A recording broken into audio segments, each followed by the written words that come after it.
guys! So, ayun na nga, please, i-help nyo akong mag-decide kasi nagpa-plan ako na magpa-cut ng hair. So, as you can see, super haba na talaga ng hair ko. Ayan, kitang-kita nyo naman, napakahaba niya na talaga.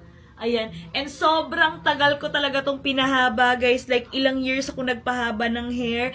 And then, alam nyo ba, every time na nagpapabotox ako ng hair, nagpapa-hair treatment ako, hindi talaga ako nagpapakat ng hair. As in, sabi ko, trim-trim lang, hindi talaga as in totally na cut talaga, ganon. So, ngayon kasi, ang plano ko, magpapakat ako ng hair. And feeling ko, or hingi ako ng suggestion sa inyo kung babagay ba siya sa akin or hindi. So, ang plano ko hanggang dito.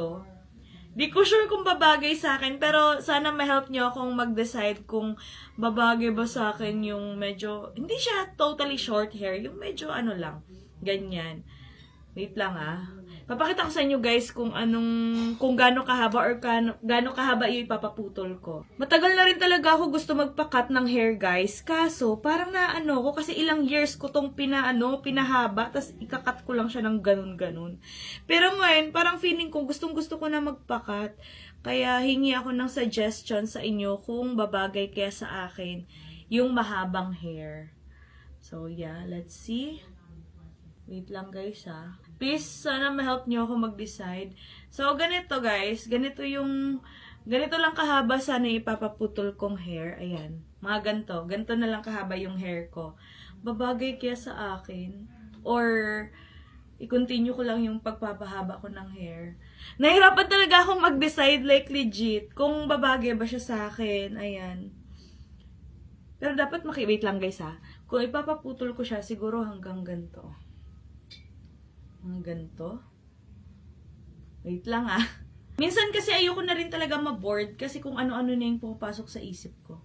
So, ganyan yung magiging ng hair ko. Ay, ano ba? Hindi nakikita. Ganyan. Bagay kaya sa akin yung ganito ka short hair? Feeling ko hindi. Para akong feeling ko parang mas parang tanda ko tingnan kapag ganito ka short yung hair ko, no? Pero ewan ko lang kung babagay ba siya sa akin. Feeling ko hindi talaga, be. Kayo ba, sa tingin nyo, magpapa-short hair ako? Or trim lang? Or kahit hanggang dito, ganyan, mga hanggang dito na Ayan, kahit hanggang dyan. Ayan.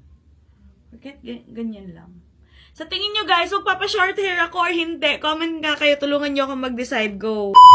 Oops! Wag nyo na muna escape itong video na to dahil at the end of the video, mamimigay tayo ng 500 pesos GCash sa mga magda-download at magre-register nitong Slot Ace. So dito nga pala sa Slot Ace guys, ituturo ko sa inyo kung paano ako nananalo at naglalaro dito. So eto nga pala yung nilalaro ko, itong Super Ace, ipapakita ko sa inyo guys. Ayan. Mag-bet lamang tayo dito ng 1,000 pesos and then click na natin to. And then, let's go! 400! Ayan! 400! Ayan! 200 ulit! 200 ulit! Ayan! 800! 800! Ay! 3,600! 36! Oh my God! Nanalo ulit tayo. 300! Not bad! Ayan! Grabe! And 2,400! 2,400! Ayan! Well! Hala, laki! 24,000! Oh my God! Massive with 26,000! Ang laki!